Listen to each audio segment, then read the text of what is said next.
Padyshim që mlefi, dietarët e kanë konsideruar si një prej smundjeve të zemrës, e kanë renditur në librat e smundjeve të zemrës, në librat e të shkencës të tezkijës, të pastrimit të shpirtrave.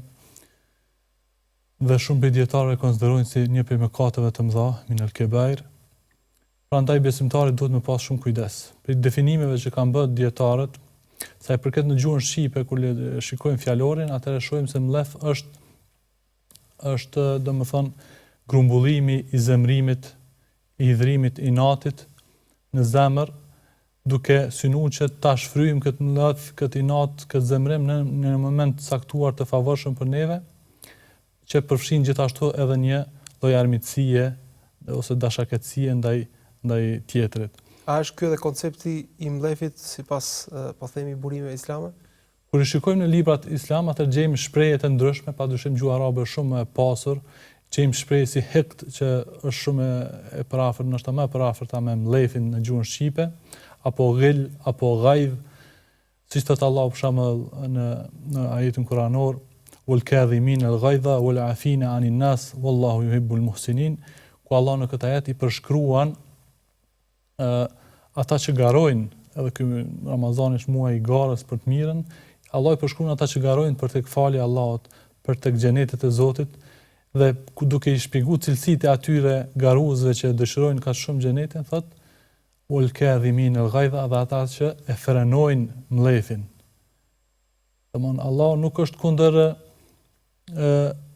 emocioneve, mirë po dëshiron që ne të arrijmë të kontrollojmë këto emocione përmes imanit, përmes besimit, përmes frikës ndaj Zotit. Kështu që ata që arrin me frenu mlefin,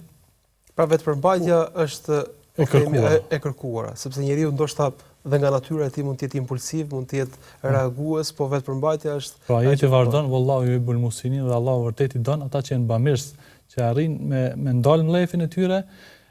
dhe ta jenë më mirë kur shkon dhe fal tjetrin, arrin që ta shërosh mlefin, sepse mlefi ajo që bën ndoshta më shumë ti të bën dëm edhe ty,